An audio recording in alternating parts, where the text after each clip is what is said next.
So it's been a few weeks since I've shot the MC2sc, so I'm looking forward to today. I have not put any rounds through it today. This is a true cold start on the range.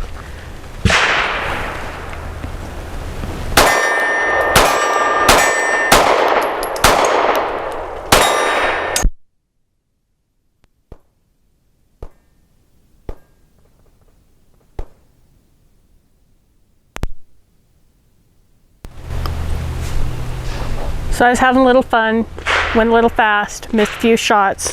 I just love the controllability of such a small handgun without causing pain.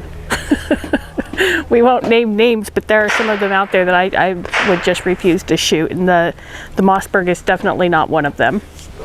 So before I start off on the MC2sc, I want to show you a little magic trick, because this is truly, by size, as you saw on the tabletop, a micro compact, but it's because Mossberg was really good in their design to begin with. Here's the MC2sc regular gun. Mag fits, slide locks back. The only difference is on the MC2scs, the mags had the witness window on the right side, which is something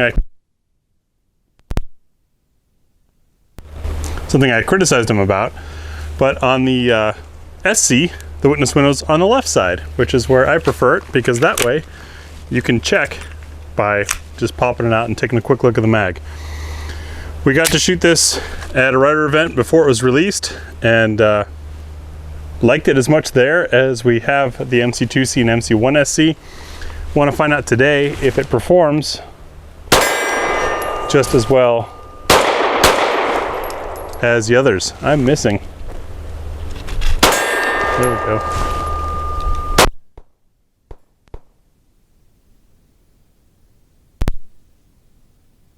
This one has the crossbolt safety. It does require you to use your trigger finger to deactivate it.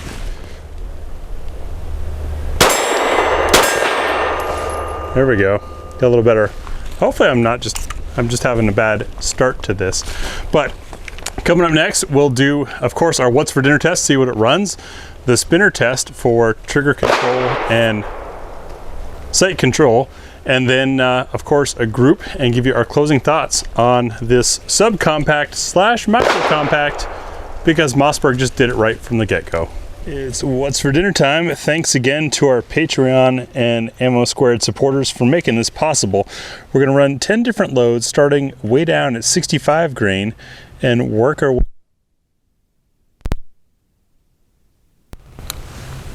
way up to 154 grain.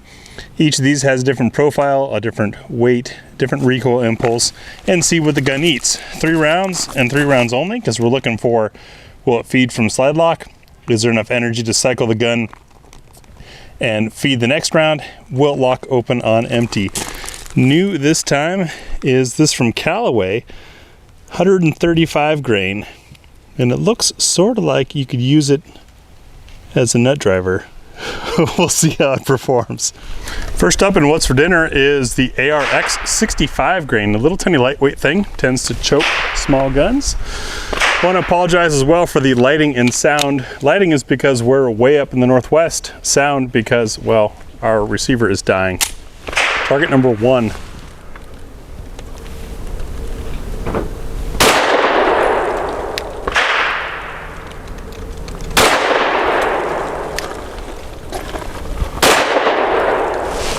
No cycling issues. Our second load is actually what inspired this test to begin with many years ago, the Hornady Critical Defense Light. You can see it's a short little pyramid shaped bullet, almost looks like a 380. And in guns at that time, it would choke them. Fed the Mossberg.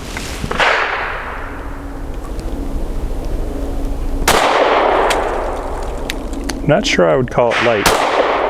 In this felt pretty much like everything else, but man, that grouped well.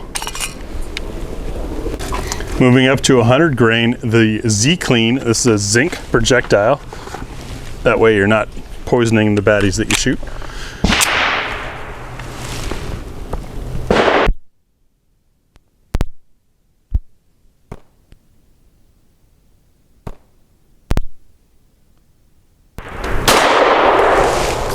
and not as good of a group. The trigger sure is nice though. It's got an appropriate for carry weight to it, but a very crisp break. Target number 4 is Norma's Many Hungry Puppies, 108 grain. Oh, it's monolithic hollow point. Nice ammo generally.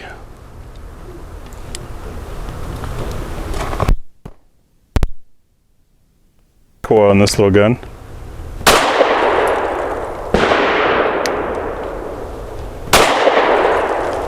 Nice. But printed very well. And for my 5th load, we've got SIG's 365 115 grain. And even though you'd say, oh, it's 115 ball, as you saw in the intro to this, it has a different ogive to it. It's kind of a chunky looking 115 grain.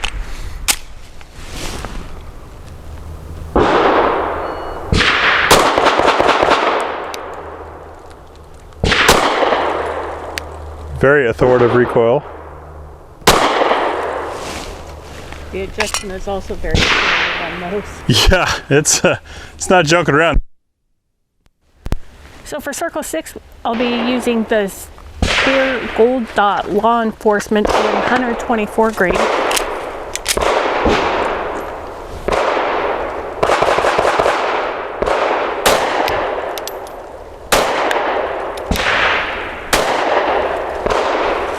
Two out of 3 empty casings hit me back over here at the camera. I really felt those. Those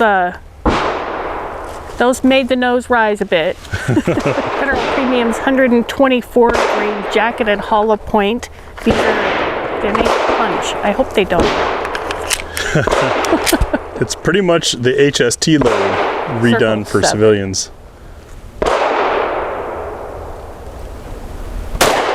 Oh, they do. A lot.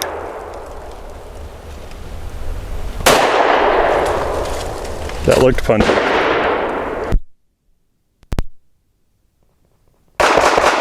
Definitely required recoil management with those. So today we're using the Callaway 135 grain PHP. Not sure what that means. I've never shot these, so I'm excited to see what they do. Circle 8.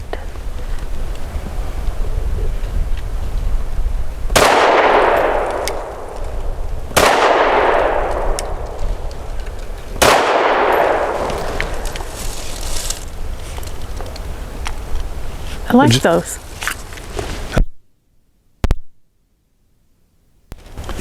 Not super punchy. I would like an average round that I would want to shoot regularly. Okay.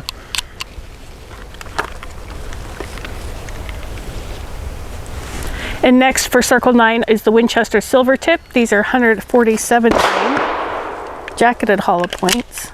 They're pretty, although I don't necessarily like silver and gold mixed together, but these tend to be a little snappy too. oh, thanks for the warning.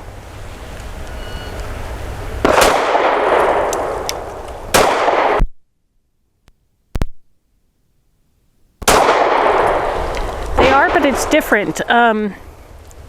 It did not, from my perspective, I did not feel the nose rising at all, but I definitely felt more push in the recoil, just very sturdy.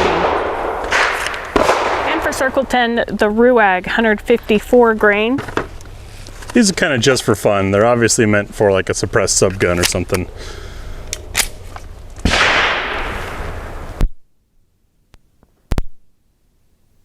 Trigger has.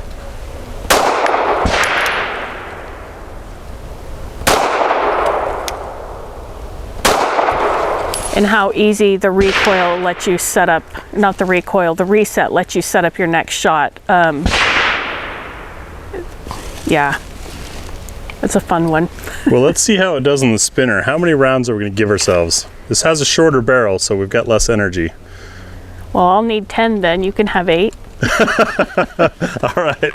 So our spinner target, for those who haven't seen it before, is a 6-inch piece of steel that we're shooting from about 12 yards or so, maybe 15. The goal for us, for the fun anyways, is to knock it over the top, to have it spin a full revolution. The reason why it's in the video and why we do it is it tests our ability to control these sights and this trigger, and or learn the sights and trigger. Shows the learnability of the gun for controlled precise shots. As you hit the spinner, it starts moving. The more you hit it, the faster it moves, the harder it is to hit, the more of a test it becomes. It's kind of more of a test of the shooter, but also gives us some insights to the gun. Tia's up first. Because I just want to get it over with.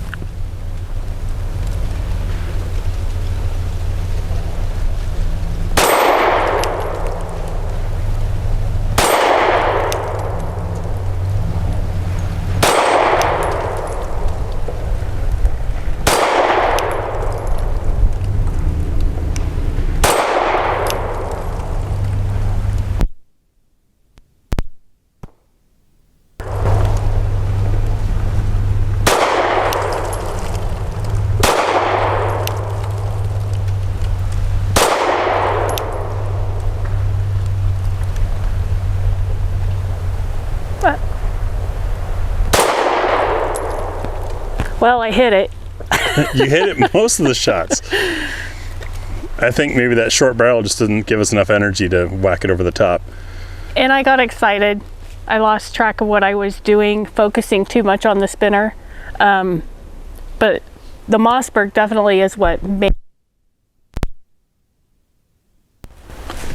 The Mossberg is what enabled me to be able to hit it so many times. Being able to stay on my target with such little recoil, little nose coming up and down in such a small gun is really commendable, and I certainly appreciate it. Now Graham will show us how it is done. Hopefully.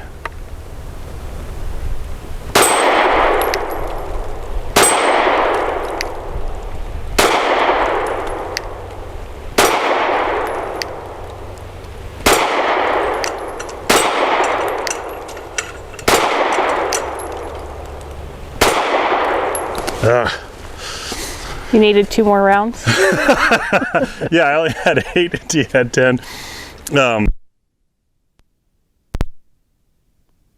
As Tia was saying, this trigger is very predictable, very controllable. And I mentioned, I think, when doing the what's for dinner portion, the weight is still a carry weight. It's not a lightweight trigger at all, but it has a nice wall that you know is there, and you know how much force it takes to break it. It makes it very controllable, very predictable. All the things that we loved about the MC2sc, MC1sc continue in the MC2sc. Let's see what we can do for groups, even though obviously this is just meant to be a carry gun. For 5 shots from 7 yards, we're going to keep trying this Callaway Ballistics 135 grain. I haven't shot it yet. Tia liked it. Let's see how it prints out of this little Mossberg.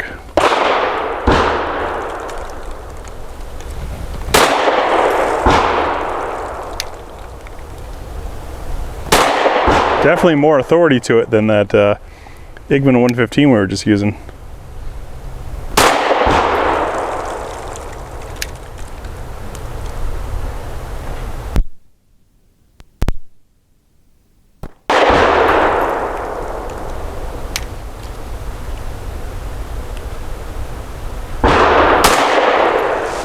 Whew.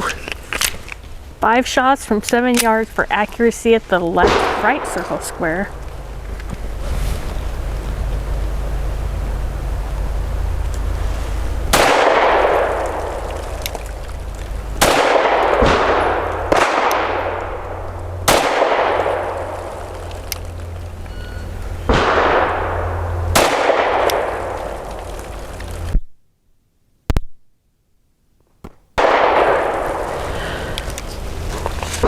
So I shot those during the, the what's for dinner test. For some reason, they did feel a little more punchy than I recalled just moments before.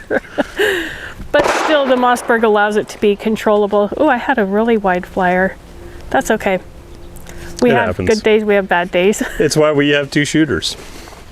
I was, though, using, let's bring up all the disclaimers. Oh. True. I do have the smaller flush. If I were to choose this as a carry gun, which, I mean, it's one of a few subcompacts that I would consider carrying, I would want the longer mag on it. Not necessarily for capacity, but to ensure that I've got the best grip for my gun. I did have to readjust my grip based on the recoil that I was experiencing, not having as much of my left palm to help mitigate that. But truth be told, I believe that the Mossberg pistol line is truly... Mossberg's line of pistols is truly under-recognized as a viable subcompact or compact even gun. They're not, I don't have anything else to say. Concluding thoughts on the MC2sc. It's pretty much what we expected. All the greatness of the other Mossberg pistols in a more compact package. I've been using the extended magazine just so I can get most of my whole hand on it. The flush fit is what Tia used, which gives me just pinky dangling. This is still a little bit smaller than what I personally prefer to carry, but that doesn't stop it from being an excellent gun. The crossbolt safety setup is very easy to activate thumb-wise. I don't like having to bring my trigger finger back to deactivate a safety. However, Mossberg says the safety is reversible, so perhaps you could swap it and just have your fire, or have your, basically reverse it so that you've got fire. So the fire is pushing with the thumb, safety is bringing your finger back away from the trigger. That's how I would do it. Otherwise, spectacular gun. We may bring it out again in the future with a red dot on it, since it's red dot ready. We just wanted to test things as they come, not doctor up a gun and then show results with something other than what you would experience. Said it a million times before with the other pistols, if you get a chance to try one of these, even if it's just dry handling it in a gun shop, give it a try, because these are pretty cool little pistols.